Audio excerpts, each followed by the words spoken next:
আসসালামু আলাইকুম। সকাল ৯টা বেজে ৩০ মিনিট। আজ রবিবার। বাংলাদেশ বেতার কক্সবাজার স্থানীয় খবরে স্বাগত জানাচ্ছি নাইজিন হুদা প্রমি।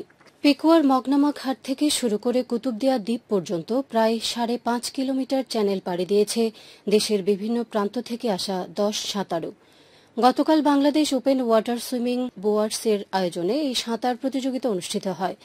কুতুবদিয়া পেকুয়া চ্যানেলে তীব্র জোয়ার ভাটার টান উপেক্ষা করে সাঁতারুরা তাদের অসাধারণ দক্ষতা ও মানসিক দৃঢ়তার পরিচয় দেন।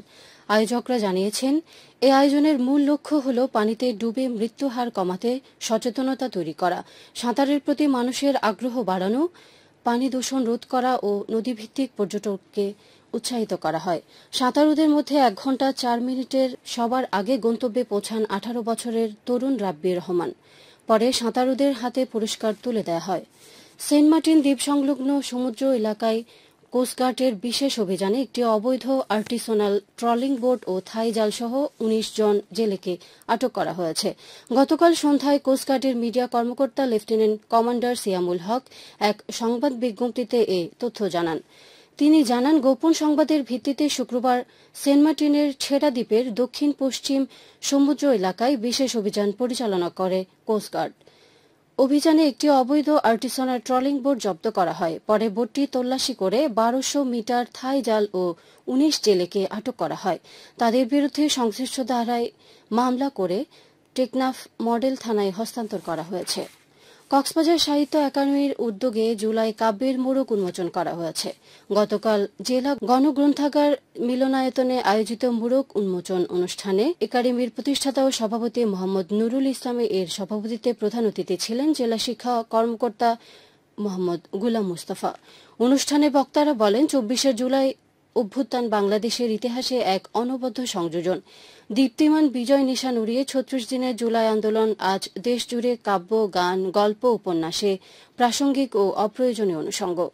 এদিকে একাডেমির ২ মাস ব্যাপী তরুণ লেখক প্রকল্পের আওতায় কক্সবাজারের বিভিন্ন শিক্ষা প্রতিষ্ঠানের এইচএসসি ও স্নাতক পর্যায়ের শিক্ষার্থীদের সাহিত্য রচনায় আগ্রহী করে তুলতে প্রশিক্ষণ দেওয়া হচ্ছে।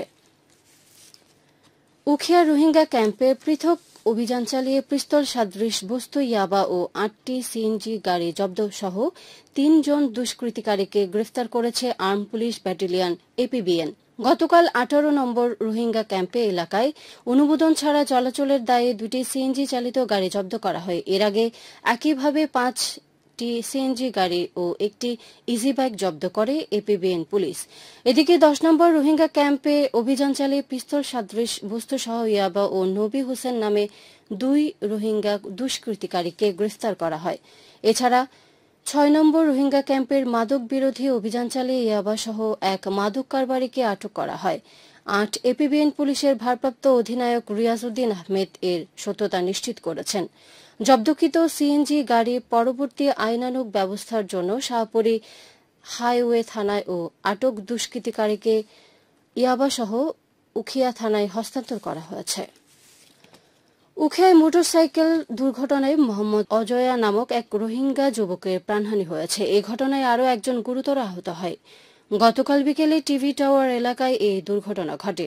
নিহত যুবক কুতুপালং রেজিস্টার্ড রোহিঙ্গা ক্যাম্পের ইউনুসের ছেলে। প্রত্যক্ষদর্শীরা জানান, অজয়া মোটরসাইকেল যোগে উখিয়া সদরে যাওয়ার পথে টিভি টাওয়ার এলাকায় নিয়ন্ত্রণ হারিয়ে মোটরসাইকেলটি সড়কের পাশে থাকা একটি গাছে ধাক্কা খায়।